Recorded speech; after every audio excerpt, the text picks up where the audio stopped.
एक गांव में एक श्रीमंत घर की लड़की को अपने ही घर में काम कर रहे एक लड़के से प्रेम हो जाता है। ये बात लड़की के घर वालों को पता चलती है।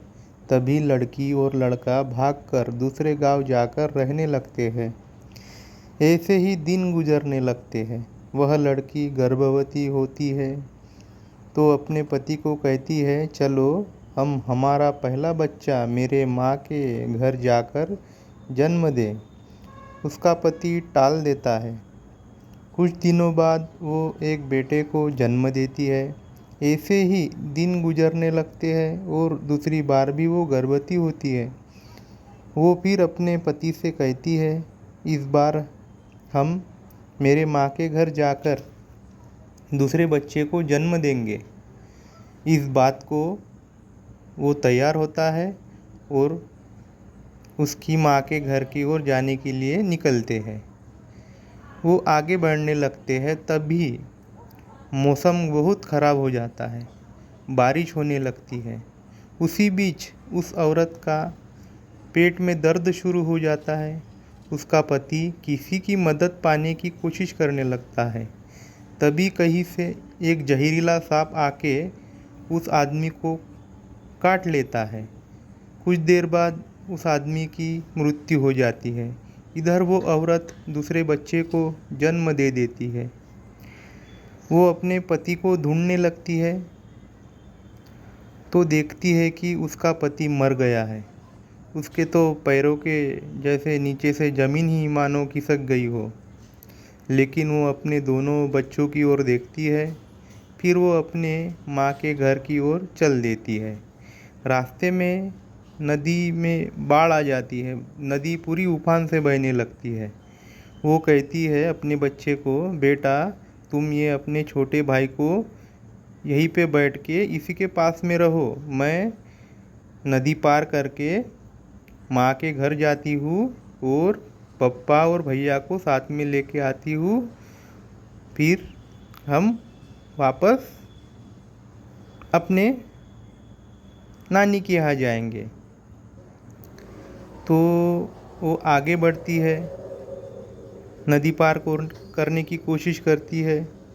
तो बीच नदी के बीच में आगे बढ़ते बढ़ते डूबने लगती है वो औरत। तो खुद को बचाने के लिए वो हाथ मारने लगती है। तो उसके बच्चे को लगता है कि मेरी मम्मी मुझे बुला रही है।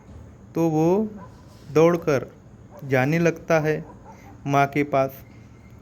थोड़ी दूर पानी में आते आते उसका लड़का पानी में बहाव ज़्यादा होने के कारण बहने लगता है और वो बह जाता है। वो औरत जैसे तैसे कैसे भी करके बच जाती है। वो नदी से बाहर आ ही रही थी कि तभी ऊपर से बाज को नवजात छोटा सा बच्चा दिखा। वही झपट लिया और वो बच्चे को लेके उड़ निकला। अब वो औरत का पति भी मर गया है। दोनों बच्चे भी अभी नहीं रहे। वो बहुत रोने लगती है, क्रंदन करती है, अब कैसे करूँ क्या करूँ सोच विचार में रहती है। उसे लगता है मैं अपनी जान दे दूँ, लेकिन सोचती है कि चलो मेरी माँ के घर जाते हैं और हो सकता है वहाँ पे कुछ मदद मिल जाए माँ की, पापा की, भाई की। तो आगे बढ़ने लगती है। तो आगे बढ़ जाती है, नदी पार कर लेती है। वैसी नदी का पानी कम हो जाता है तभी वो आगे बढ़ने लगती है। घर जाके देखती है तो एक दिन पहले ही उसके घर पे बिजली गिर गई थी। तो पूरा घर जल गया और उसमें माँ भी मर गई, पापा भी मर गए, भाई भी मर गया। अब घर पे कोई भी नहीं है। वो पागल हो जाती है। समझती है अभी मेरा इस दुनिया में कोई नहीं है। वो इतना बेहोश तरीका से हो जाती है कि उसको ये भी पता नहीं रहता कि मेरे शरीर पे कपड़े हैं नहीं हैं। ऐसे ही वो कहीं पे भी बिना कोई कपड़ों के कहीं पे भी जाती है, कहीं से भी रहती है। तो एक दिन एक बार वो भगवान बुद्ध जहाँ रहते थे उसी के सामने वो बैठी थी। तभी भगवान बुद्ध की नज़र वो औरत पे पड़ी।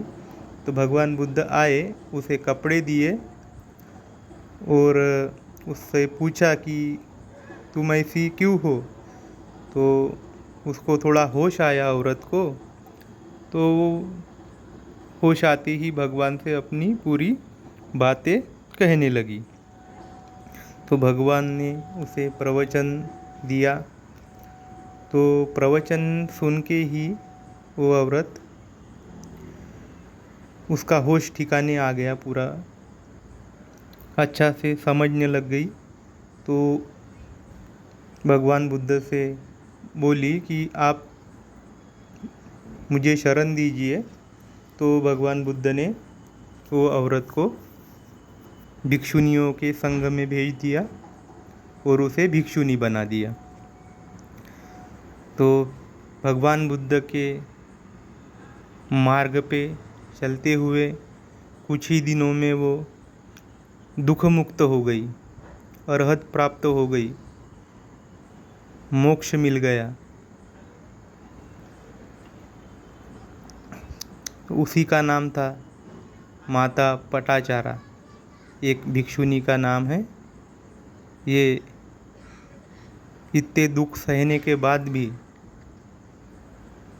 दुख मुक्त हो गई है, अरहत बन गई है, मोक्ष को प्राप्त हो गई है। ये उसकी कहानी है। नमो बुद्धाय।